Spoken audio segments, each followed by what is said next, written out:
Order of the Unseen rejected Penthouse letter.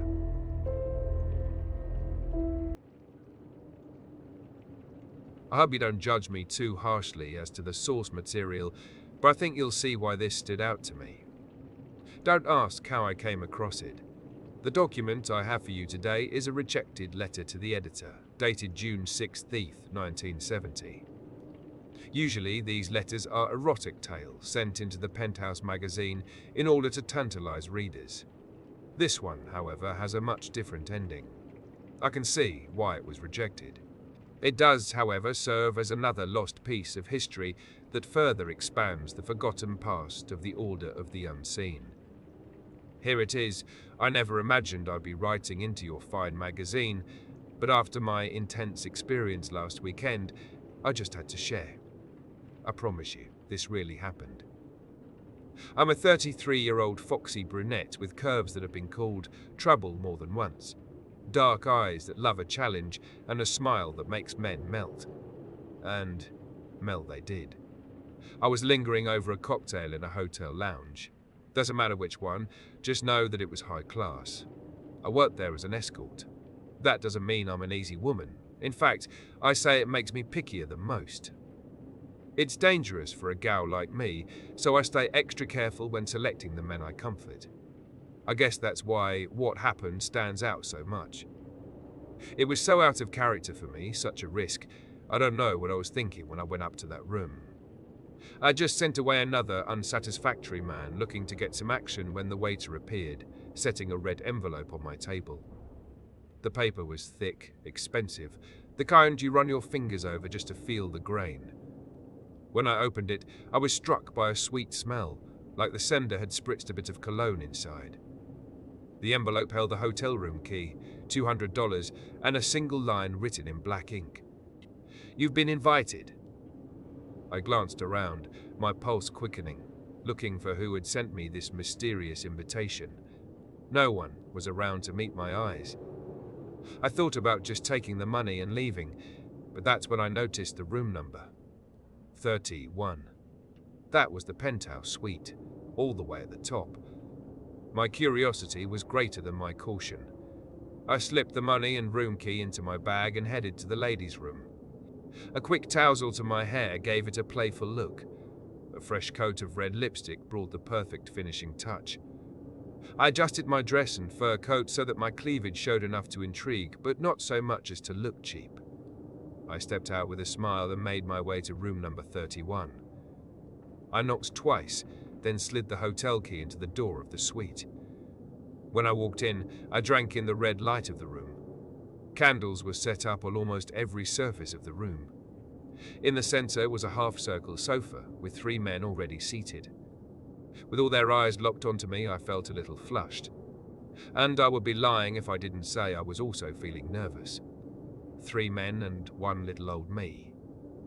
I wasn't against that kind of excitement, but a girl needs a little time to prepare herself. "Hey," said the man in the middle. He stood as he talked. His faded brown jacket and messy brown hair were out of place in this upscale suite, more suited to a dive bar. He dressed like a man that didn't make it far in life, wrinkled clothes and worn thin at the elbows. He reminded me a bit of my father before the bottle did him in. The other 2 men were similarly built, athletic, well-dressed, one with black hair, the other blonde. They were definitely more my type. He walked over and offered to take my coat. I obliged. "Thank you for coming," he began. "I've often seen you at the bar downstairs. I'm glad I finally got you up to my room." He flashed me a smile, which I sheepishly returned. I've never seen this guy in my life, and I definitely wouldn't have given him the time of day if we met face to face. But if he was rich enough to rent out this place, I'd spend as much time with him as he wanted. For a price, of course. One of the men, the dark-haired one, walked to the minibar and started pouring me a drink. I thanked him as he handed it to me, our fingers slightly touching as he passed the glass over. I could feel a spark run through both of us. I was feeling a little more at ease. There should be one more coming. Our shabby host had returned to his seat and was bouncing his leg up and down. I couldn't quite imagine why he was calling this little get-together instead of arranging for a one-on-one. Maybe he was too nervous to do it alone. Or maybe he just liked to watch. I let the dark-haired man help me to my seat, but before we could get comfortable, the door swung open. A woman, brunette, strutted in, hips round and eyes full of danger. She might even have a better figure than me. She wore a bright smile. Her eyes scanned each of us, lingering a beat longer on mine, like we were already sharing a secret. She casually sat between the host and the blonde, slipping her arms between theirs. "So," she purred, "when do we begin?" The blonde moved his hand to her thigh, but in that moment the shabby host abruptly stood up. "Let's get to know each other a bit first," he said while avoiding eye contact. He moved over to the minibar and reached into the cabinet below. "There's a drink I've been saving for this kind of occasion. I wanted to share it with you guys." He turned around holding a bottle of very expensive wine. He poured each of us a glass. Everyone was happy to take one. It's only now that I realize he didn't pour any for himself. We chatted for a bit while sipping the sweet red liquid. We didn't share names. We decided it was better to stay anonymous. It was more fun that way. After a few glasses, our silent glances turned to touches. I was pressed up against the dark-haired man, my soft lips against his. The brunette was taking turns kissing and caressing the other two. My head was spinning from the wine and the aroma of the candles as I prepared to give in to the pleasure. Before we could go any further, however, our host interrupted. Slipping over his words, he managed to speak. "Let's move this to the bedroom." He led us to the back of the room, where the door to the bedroom sat closed, out of view from where we sat. My legs felt weak, but I couldn't tell if it was from the alcohol or the heat rising between them. I was honestly having a tough time keeping my eye focused, but all I really felt, walking to that den of debauchery, was joy. The room must have been locked, because I heard the jingling of keys and a lock turning before it swung open. It was dark, but I could just barely make out the shape of what I thought was the bed from the light of the few candles in the room. It was certainly big enough for the five of us. I could feel a pressure emanating from within, the allure of what could and will be in a few moments. Before we could go in, our host handed each of us a smooth and silky blindfold. I smiled as I slipped it over the dark-haired man's eyes as he did the same. Any other night I would have turned and ran, but for some reason I let go of ration and let emotions carry me forward. If I had known only 4 of us had entered, I might have turned back. We stumbled onto the bed, its soft underbelly welcoming us to a world of pleasure. I think I heard the lock click, but I couldn't be sure. Clothes were tossed and common sense was abandoned.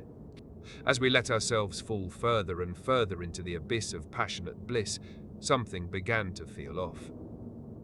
Our bodies clung together a little too long. The bed was shaking more than what we were doing could move it.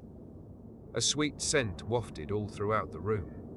The moans were a mix of pleasure and pain.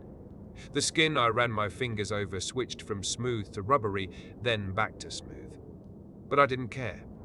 I just wanted to hold on to that feeling of mindless ecstasy as long as I could. It was the only thing I could think of. Then, the blindfold slipped. In the dim light, the illusion broke. I screamed as I finally saw the horrible scene we had all been acting in. The bronze thighs had already slipped into the folds of what we all thought was the bed. Slick, fleshy strands were pulling him deeper in, the skin at his waist fizzing and bubbling, as though he were being boiled away. I didn't see the brunette, but I saw tufts of hair resting atop the fleshy canvas where we were painting our indulgent deaths. I was on top of the dark-haired man, whose back was sinking into the pink mass below. He smiled as though he were drunk on it, oblivious that he was already dripping into the organism below. I quickly spilled off of the mass of melting bodies, my feet slipping out of the warm, sticky pocket with a wet pop. I felt the wail of pain as the membrane of my foot tore off well up within my chest, only to be filled with an overwhelming desire to return to the meat cocoon I had just escaped. Every nerve screamed to dive back into that pulsing warmth, to surrender and melt with them. Instead, I hobbled to the door. I tried the handle, only to realize it was locked. I knocked on the door and screamed for help, only to be met with the nasally voice of our host. "I'm sorry. I can't let you out." "Why not?" I pleaded. "It needs to eat." I started to cry as the moans of pleasure hit a fever pitch behind me. Then the mass began to move. Stretching out towards me was the upper half of the blonde, fused into the amalgam of would-be lovers. He was reaching, slowly, his eyes glazed over and mouth agape. It was like watching a piece of gum getting pulled apart. I pounded on the door harder, yelling, hoping to God somebody would hear me. No one answered as I felt a wet hand cling to my shoulder. It grabbed on firmly and dragged me back to that pit of melted limbs and pink flesh. I closed my eyes and hoped I wouldn't die in pain. Bang. A sound pierced through the moaning. A gunshot. I opened my eyes as two more rang out. I could feel the hot, slimy surface behind me as the door swung open. A man crashed into the room, revolver in his hand. He was a tall man, wearing a green coat and beige pants. He had short brown hair coupled with streaks of grey. On his face he sported a large moustache and circle-rimmed glasses. The only thing he was missing was a bowler hat. "Anyone alive?" he asked in a smooth, sultry English accent. I answered.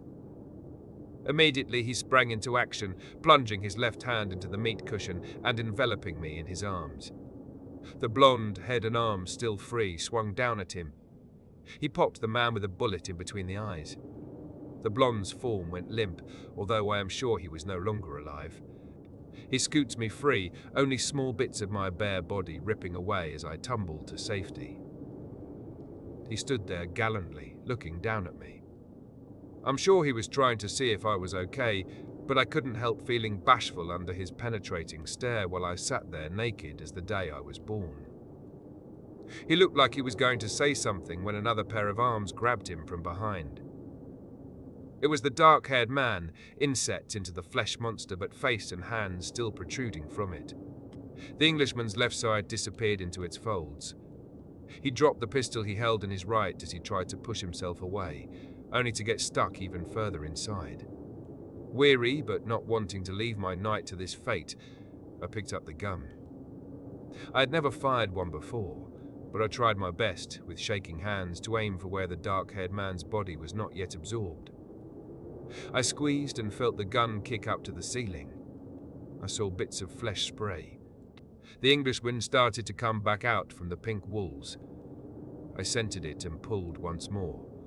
I heard a wail and my saviour spilled onto the ground like a newborn calf. The sound was like tearing canvas soaked in blood. He was quick to move, grabbing my wrist and dragging me out of that unholy room. I grabbed hold of him, and he held me back. I think he was just trying to reassure me, but I imagined it was something more. It was then that I realized I only felt the touch of his right arm. The left was gone. It must have come off, consumed by whatever it was inside. The Englishman draped his coat around me, put his hand on my shoulder, and instructed me to run and not breath a word of what I saw to anyone else. I ran out, passing the motionless body of the host on my way out. That was definitely the worst client I'd ever given service to. I'd like to end this letter by talking directly to you, Englishman, wherever you are. I know you said not to tell anyone about what happened, but I can't think of any other way to get in contact with you. If you ever need an extra pair of hands, you know how to reach me. And next time, darling, I'd prefer a quieter room. I tried to find additional information, but the locations given were too vague to pin anything down. It's also possible other records were scrubbed from any accessible records. This may take me a bit, but I am currently compiling some documents related to the Munster Rebellion of the 1530s. I believe the Order was involved there. Stay posted.